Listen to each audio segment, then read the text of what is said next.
नमस्कार बच्चों, स्वागत है आप सभी के आपके अपने YouTube चैनल पे। ओके तो बच्चों, आज हम पढ़ने वाले हैं अधिकतम स्थिर क्वाथी मिश्रण क्या होता है। जैसा कि हमने पढ़ा था स्थिर क्वाथी क्या होते हैं। ठीक है, स्थिर क्वाथी दो प्रकार के होते हैं। उसमें पहला था न्यूनतम स्थिर क्वाथी मिश्रण और दूसरा अधिकतम स्थिर क्वाथी। इसके प्रीवियस क्लासेज में हो चुके हैं लेक्चर्स, तो सारे प्लेलिस्ट में अवेलेबल हैं, डिस्क्रिप्शन में भी लिंक है, आप वहां से देख लीजिएगा। ठीक है, तो चलिए समझते हैं अधिकतम स्थिर क्वाथी मिश्रण क्या होता है। ठीक है, बहुत ही जानदार शानदार टॉपिक है। ठीक है, देखिए ये अधिकतम स्थिर क्वाथी का सबसे पहले हम एग्जाम्पल लेते हैं। एग्जाम्पल किसका ले लेते हैं? मान लीजिए हम HNO3 नाइट्रिक एसिड और पानी का मिश्रण लेते हैं। ठीक है, एग्जाम्पल लेते हैं कि मान लिया हमने लिया नाइट्रिक एसिड का कितना HNO3 को हमने लिया 68%, एक मिश्रण बनाया। ठीक है, और स्थिर क्वाथी मिश्रण तभी संभव है जब आप एक निश्चित कंपोजिशन में बनाएंगे, संगठन में।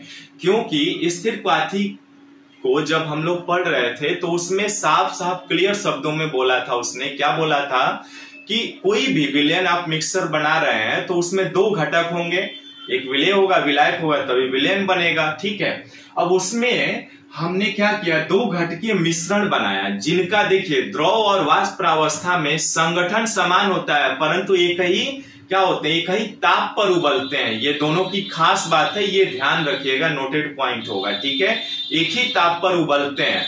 भले ही हमने इसके प्रीवियस क्लासेज में न्यूनतम स्थिर क्वाथी मिश्रण को देखा था, उसमें क्या देखा था, जब एक दारू पीने वाला व्यक्ति बैठता है तो यदि उसमें 95% एल्कोहल और 5% H2O मिला रहा है तो देख रहे थे कि 78 डिग्री सेंटीग्रेड पर उन दोनों का क्या हो रहा था, उबलना स्टार्ट हो जा रहा था। ठीक है, लेकिन अलग से देखा जाए तो उनके बॉइलिंग पॉइंट अलग अलग थे।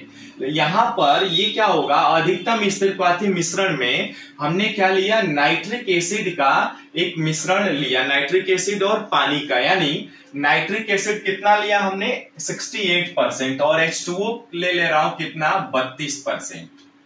कितना लिया बच्चों, 32%। अब देखिएगा ध्यान से, अब यहाँ पे जब एक मिश्रण आप बनाओगे नाइट्रिक एसिड का और पानी का, तो इसमें एक निश्चित कंपोजिशन आपने रख दिया कि नाइट्रिक एसिड को 68% मिलाया और H2O का 32%। वैसे ही जैसे 100 ml में 68 ml आपने नाइट्रिक एसिड ले लिया और 32 ml पानी ले लिया। ठीक है, अब आइए देखते हैं इनके क्वथनांक क्या क्या होते हैं। ठीक है, नाइट्रिक एसिड का क्वथनांक कितना होता है बच्चों, हम यहां पर लिखते हैं HNO3 का क्वथनांक कितना होता है, बॉइलिंग पॉइंट जिसको आप कहते हैं BP, ब्लड प्रेशर नहीं है। ठीक है, बॉइलिंग पॉइंट है 86 डिग्री सेंटीग्रेड। कितने पर उबलता है, 86 डिग्री सेंटीग्रेड। केल्विन में कितना हो जाएगा, 359 केल्विन। कितना होगा, 359 केल्विन। ठीक है, और पानी का तो हम जानते ही हैं कितना होता है, H2O का क्वथनांक।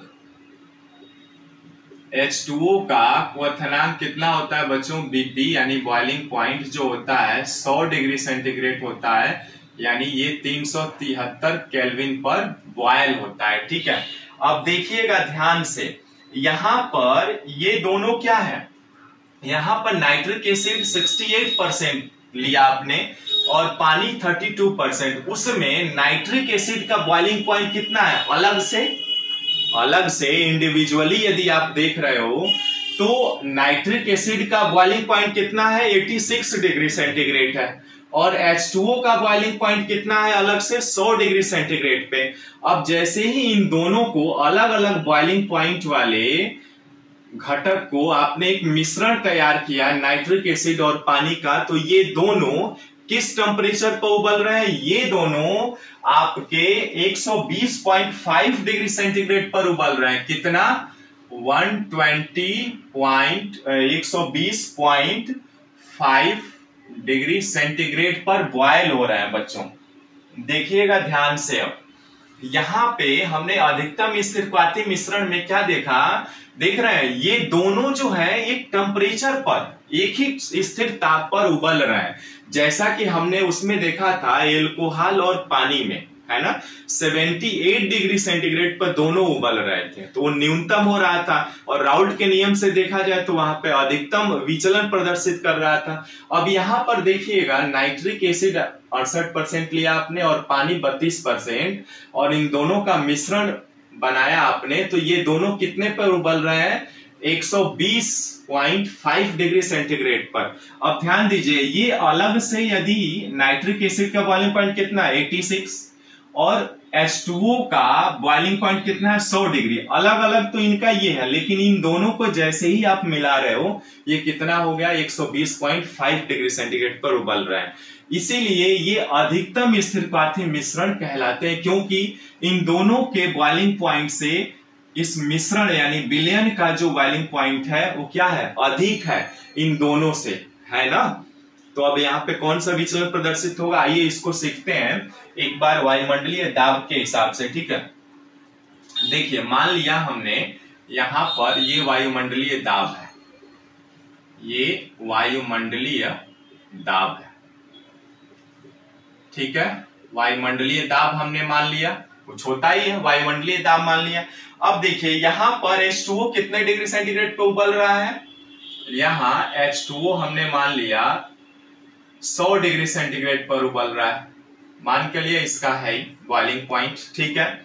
और दूसरा क्या हो रहा है, नाइट्रिक एसिड, नाइट्रिक एसिड कितने पे उबल रहा है 86, यानी इससे थोड़ा और कम होगा, यानी यहां पर हम मान ले रहे हैं यहां पर HNO3 है, तो ये हो रहा है 86 डिग्री सेंटीग्रेड पर। अब देखिएगा ध्यान से, यदि इसको हम द्रव 1 मान लें और इसको द्रव 2, तो देखिए ध्यान से बच्चों, ये जो है यहां पर 100 डिग्री सेंटीग्रेड को इसको ज्यादा टेम्परेचर देना पड़ रहा है, लेकिन नाइट्रिक एसिड को कम टेम्परेचर देना पड़ रहा है ना। और इनके विलयन का जो विलयन का टोटल है वो कितना है, उसको और अधिक देना पड़ रहा है, यानी इन दोनों से अधिक होगा, तो यहां पर हम मान ले रहे हैं विलयन का, है ना। यहां पर विलयन का टेम्परेचर जो है वो कितना है 120 डिग्री सेंटीग्रेड पर ये बॉयल हो रहा है, ठीक है। यानी कहने का मतलब ये हुआ कि यहां पर जो P टोटल है वो क्या होगा, Pa प्लस Pb से ऋणात्मक विचलन प्रदर्शित करेगा, यानी बॉइलिंग पॉइंट तो अधिक है लेकिन वाष्प दाब क्या होगा, इनका कम होगा, क्योंकि हम जानते हैं यदि वेपर प्रेशर आप बढ़ाओगे तो क्या होता है, बॉइलिंग पॉइंट जो होता है वो कम होता है, ये हम पहले से जानते हैं।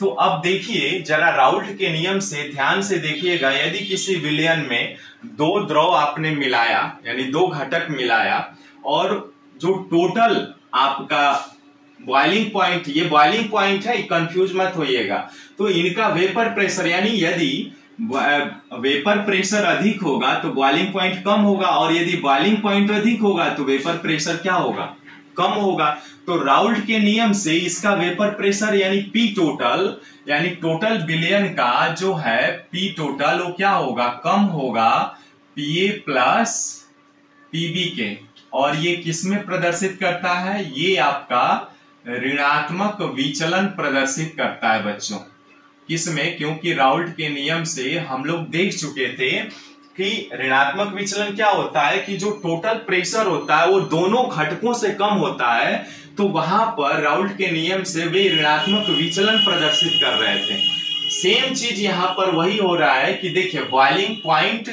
अधिक यहाँ पे होगा तो वेपर प्रेशर कम होगा, और बॉइलिंग पॉइंट यदि कम होगा तो वेपर प्रेशर क्या होगा, अधिक होगा। तो ठीक वैसे ही यहाँ पर देखिएगा बॉइलिंग पॉइंट इसका अधिक है तो वेपर प्रेशर क्या होगा, अधिक होगा, यानी इसका मतलब वैसे ही इन दोनों में ऋणात्मक विचलन प्रदर्शित हो रहा है, यानी धनात्मक विचलन और ऋणात्मक विचलन से हमने ये देखा बच्चों कि धनात्मक जो विचलन है वो आपके न्यूनतम स्थिरपाथी मिश्रण होते हैं, वो हमेशा आपका क्या होता है, धनात्मक विचलन प्रदर्शित करते हैं, परंतु अधिकतम स्थिरपाथी मिश्रण जो होते हैं वो आपके क्या होते हैं, ऋणात्मक विचलन प्रदर्शित करते हैं। और ये ध्यान दीजिएगा और बहुत इंपॉर्टेंट है, एग्जाम्पल से पूछ भी लेता है कभी कभी, ठीक है, या बहुविकल्पीय एमसीक्यू टाइप क्वेश्चन बन सकता है, ठीक है।